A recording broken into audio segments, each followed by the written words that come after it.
Hello friends. Welcome to Study Time. Chapter 16. Non-Cooperation Movement and Khilaft Aandolan. During 1919-22, the British were opposed through two mass movements, the Khilaft and non-cooperation.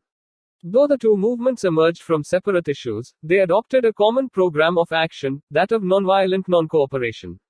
The Khilaft issue was not directly linked to Indian politics, but it provided the immediate background to the movement and gave an added advantage of cementing Hindu-Muslim unity against the British. Background. The background to the two movements was provided by a series of events after the First World War which belied all hopes of the government's generosity towards the Indian subjects.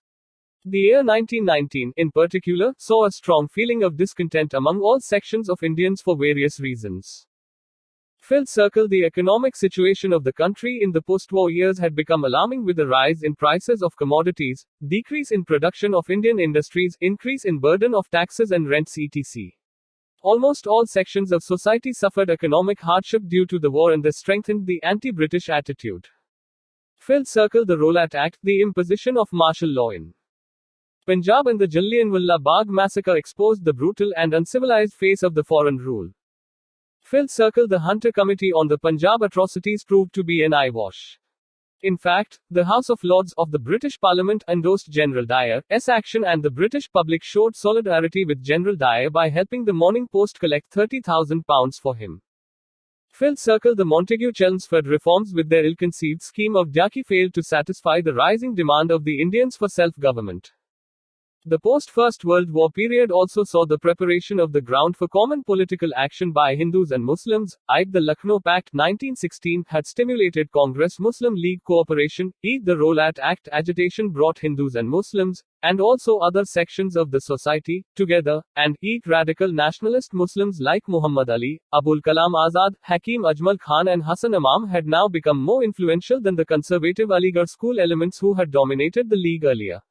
The younger elements advocated militant nationalism and active participation in the nationalist movement. They had strong anti-imperialist sentiments. In this atmosphere, the Khilaft issue emerged, around which developed the historic non-cooperation movement. The Khilaft issue.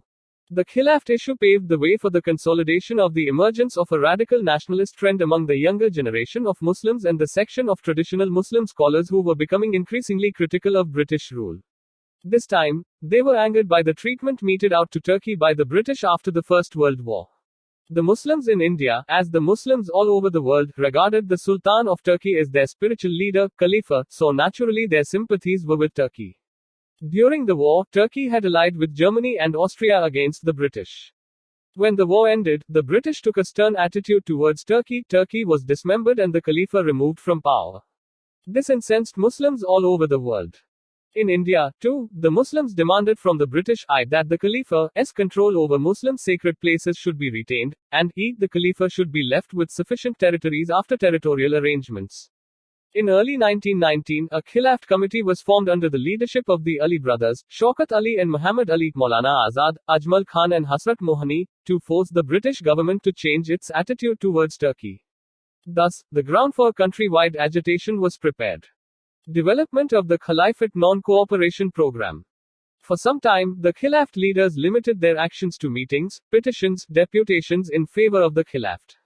Later, however, a militant trend emerged, demanding an active agitation such as stopping all cooperation with the British. Thus, at the All India Khilaft Conference held in Delhi in November 1919, a call was made for the boycott of British goods. The Khilaft leaders also clearly spelt out that unless peace terms after the war were favorable to Turkey, they would stop all cooperation with the government. Gandhi, who was the president of the All India Khilaft Committee, saw in the issue a platform from which mass and united non-cooperation could be declared against the government. Congress stand on Khilaft question. It was quite clear that the support of the Congress was essential for the Khilaft movement to succeed. However, although Gandhi was in favor of launching satyagraha and non-cooperation against the government on the Khilaft issue, the Congress was not united on this form of political action. Tilak was opposed to having an alliance with Muslim leaders over a religious issue, and he was also skeptical of satyagraha as an instrument of politics. According to Professor Ravinder Kumar, Gandhi made a concerted bid to convince Tilak of the virtues of satyagraha and of the expediency of an alliance with the Muslim community over the Khilaft issue. There was opposition to some of the other provisions of the Gandhi's non-cooperation program also, such as boycott of councils. Later, however, Gandhi was able to get the approval of the Congress for his program of political action, and the Congress felt inclined to support a non-cooperation program on the Khilaft question because it was felt that this was a golden opportunity to cement Hindu-Muslim unity and to bring Muslim masses into the national movement. Now different sections of society, Hindus, Muslims, Sikhs, Christians, peasants, artisans, capitalists, tribals, women, students, could come into the national movement by fighting for their own rights and realizing that the colonial rule was opposed to them. The Congress was losing faith in constitutional struggle, especially after the Punjab incidents and the blatantly partisan Hunter Committee report. The Congress was aware that the masses were eager to give expression to their discontent. Muslim League support to Congress. The Muslim League also decided to give full support to the Congress and its agitation on political questions. The non-cooperation Khilaft movement. February 1920. In early 1920, a joint Hindu-Muslim deputation was sent to the Viceroy to seek redress of grievances on the issue of Khilaft, but the mission proved abortive. In February 1920, Gandhi announced that the issues of the Punjab wrongs and constitutional advance had been overshadowed by the Khilaft question and that he would soon lead a movement of non-cooperation if the terms of the peace treaty failed to satisfy the Indian Muslims. May 1920. The Treaty of Sevres with Turkey, signed in May 1920, completely dismembered Turkey. June 1920. An all-party conference at Allahabad approved a program of boycott of schools, colleges and law courts, and asked Gandhi to lead it. August 31, 1920, the Khilaft Committee started a campaign of non-cooperation and the movement was formally launched. Tilak had, incidentally, breathed his last on August 1, 1920. September 1920. At a special session in Calcutta, the Congress approved a non-cooperation program till the Punjab and Khilaft wrongs were removed and Swaraj was established. The program was to include boycott of government schools and colleges, boycott of law courts and dispensation of justice through panchayats instead. Boycott of legislative councils. There were some differences over this as some leaders like C.R. Das were not willing to include a boycott of councils, but bowed to Congress discipline. These leaders boycotted elections held in November 1920 and the majority of the voters too stayed away. Boycott of foreign cloth and use of khadi instead, also practice of hand spinning to be done. Renunciation of government honors and titles. The second phase could include mass civil disobedience including resignation from government service, and non-payment of taxes. During the movement, the participants were supposed to work for Hindu-Muslim unity and for removal of untouchability, all the time remaining non-violent. December 1920. At the Nagpur session of the Indian National Congress, the program of non-cooperation was endorsed. An important change was made in the Congress creed. Now, instead of having the attainment of self-government through constitutional means as its goal, the Congress decided to have the attainment of Swaraj through peaceful and legitimate means, thus committing itself to an extra-constitutional mass struggle. Some important organizational changes were made. A Congress Working Committee (CWC) of 15 members was set up to lead the Congress from now onwards. Provincial Congress committees on linguistic basis were organized. Ward committees was organized, and entry fee was reduced to 4 annas.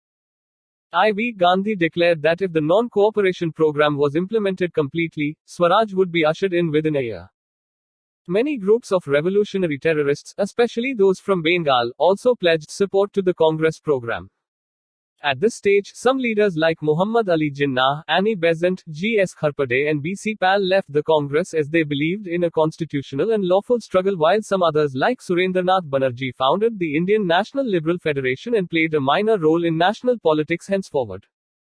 The adoption by the Congress of the non-cooperation movement initiated earlier by the Khilaft Committee gave it a new energy, and the years 1921 and 1922 saw an unprecedented popular upsurge. Spread of the movement. Gandhi, accompanied by the Ali brothers, undertook a nationwide tour. Thousands of students left government schools and colleges and joined around 800 national schools and colleges which cropped up during this time. These educational institutions were organized under the leadership of Acharya Narendra Dev, C.R. Das, Lala Lajpat Rai, Zakir Hussain, Subhash Bose, who became the principal of National College at Calcutta, and included Jamia Millia at Aligarh, Kashi Vidyapeeth, Gujarat Vidyapeeth and Bihar Vidyapeeth. Many lawyers gave up their practice, some of whom were Motilal Nehru, Jawaharlal Nehru, C.R. Das, C. Rajagopalachari, Saifuddin Kichlu, Vallabhbhai Patel, Asaf Ali, T. Prakasham and Rajendra Prasad. Heaps of foreign cloth were burnt publicly and their imports fell by half. Picketing of shops selling foreign liquor and of toddy shops was undertaken at many places. The Tilak Swaraj Fund was oversubscribed and 1 crore rupees collected. Congress Volunteer Corps emerged as the parallel police. In July 1921, the Ali brothers gave a call to the Muslims to resign from the army as it was unreligious.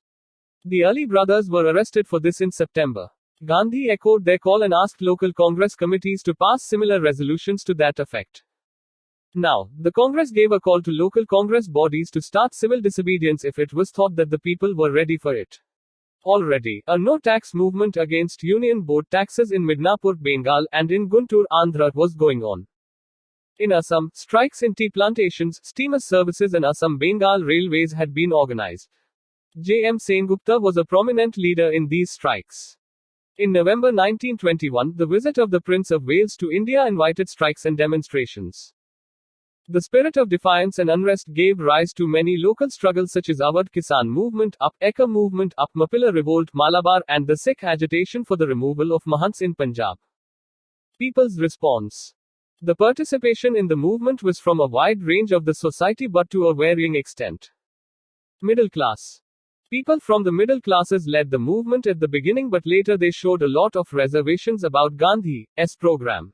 In places like Calcutta, Bombay and Madras, which were centers of elite politicians, the response to Gandhi's call was very limited. The response to the call for resignation from the government service, surrendering of titles, etc., was not taken seriously. The comparative newcomers in Indian politics found expression of their interests and aspirations in the movement. Rajendra Prasad in Bihar and Vallabhbhai Patel in Gujarat provided solid support and, in fact, leaders like them found non-cooperation to be a viable political alternative to terrorism in order to fight against a colonial government. Business class. The economic boycott received support from the Indian business group because they had benefited from the nationalists' emphasis on the use of Swadeshi. But a section of the big business remained skeptical towards the movement. They seemed to be afraid of labor unrest in their factories. Peasants. Peasants' participation was massive. Although the Congress was against class war, the masses broke this restraint. In Bihar, the confrontation between the lower and upper castes, on the issue of the former taking the sacred thread, got merged with the non-cooperation movement. In general, the peasants turned against the landlords and the traders. The movement gave an opportunity to the toiling masses to express their real feelings against the British as well as against their Indian masters and oppressors, landlords and traders. Students. Students became active volunteers of the movement and thousands of them left government schools and colleges and joined national schools and colleges. The newly opened national institutions like the Kashi Vidyapeeth, the Gujarat Vidyapeeth and the Jamila Millia Islamia and others accommodated many students. Women. Women gave up purdah and offered their ornaments for the Tilak Fund. They joined the movement in large numbers and took active part in picketing before the shops selling foreign cloth and liquor. Hindu-Muslim unity. The massive participation of Muslims and the maintenance of communal unity, despite the events like Mopila uprisings, were great achievements. In many places, 2/3 of those arrested were Muslims, and such type of participation had neither been seen in the past nor would be seen in the future. Gandhi and other leaders addressed the Muslim masses from mosques, and Gandhi was even allowed to address meetings of Muslim women in which he was the only male who was not blindfolded. Government response. Talks between Gandhi and Redding, the viceroy, broke down in May 1921 as the government wanted Gandhi to urge the Ali brothers to remove those portions from speeches which suggested violence. Gandhi realized that the government was trying to drive a wedge between him and the Khilaft leaders and refused to fall into the trap. In December, the government came down heavily on the protesters. Volunteer corps were declared illegal, public meetings were banned, the press was gagged and most of the leaders barring Gandhi were arrested. The last phase of the movement. Gandhi was now under increasing pressure from the Congress rank and file to start the civil disobedience program.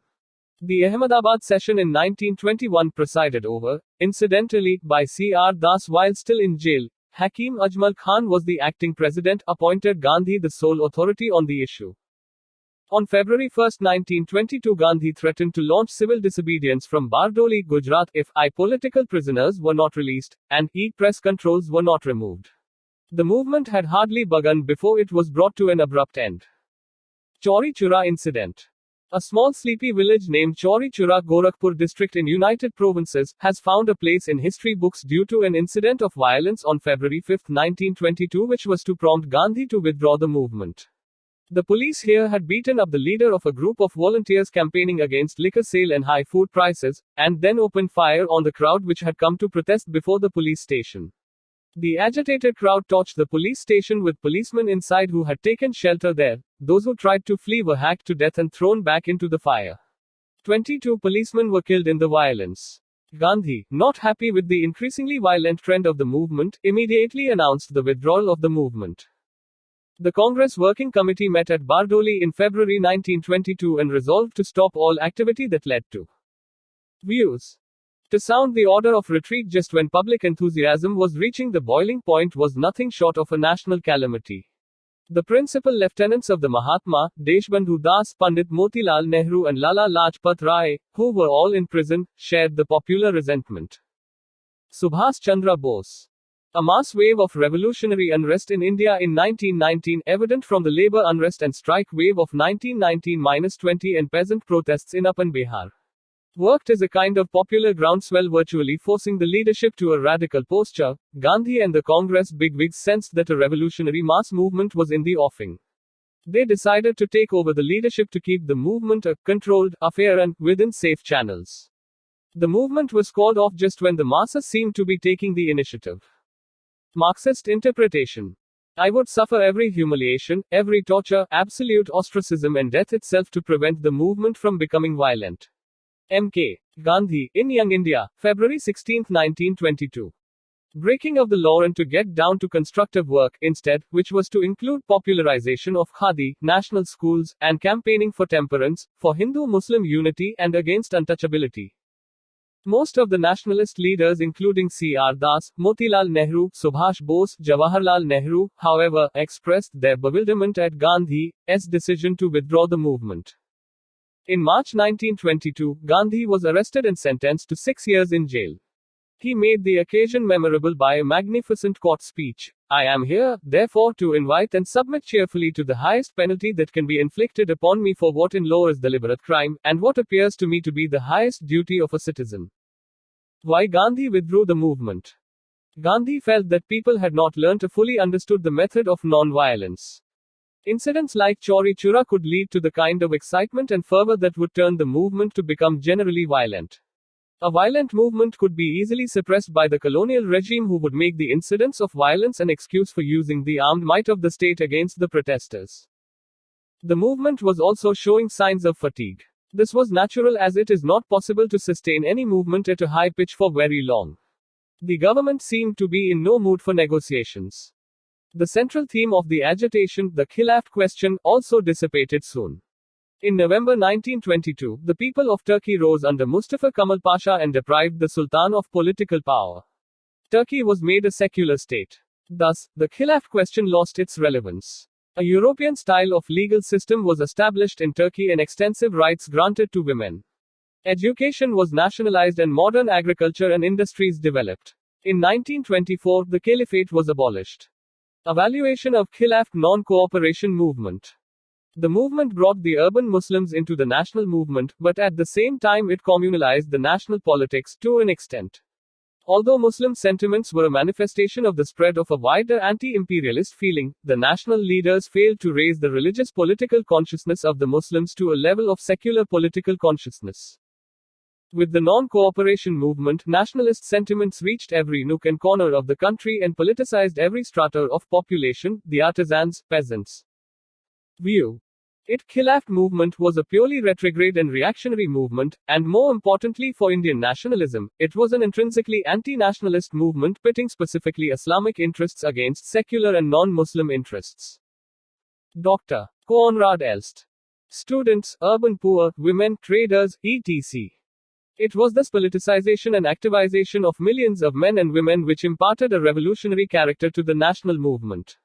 Colonial rule was based on two myths: one, that such a rule was in the interest of Indians, and two, that it was invincible. The first myth had been exploded by the economic critique by moderate nationalists. The second myth had been challenged by satyagraha through mass struggle. Now, the masses lost the hitherto all-pervasive fear of the colonial rule in its mighty repressive organs. Summary. Filled circle Khilaft-Non-Cooperation movement * 3 demands. 1. Favorable treaty for Turkey. 2. Redressal of Punjab wrongs. 3. Establishment of Swaraj * techniques used. Boycott of government-run schools, colleges, law courts, municipality and government service, foreign cloth, liquor, setting up of national schools, colleges, panchayats and using khadi. Second stage to include civil disobedience by non-payment of taxes. Nagpur Congress Session, December 1920. Congress goal changed to attainment of Swaraj through peaceful and legitimate means from attainment of self-government through constitutional means. Chorichura Incident, February 5, 1922. Violence by agitated mob prompted Gandhi to withdraw the movement. The end. Thank you for listening. Please like, share, comment and subscribe.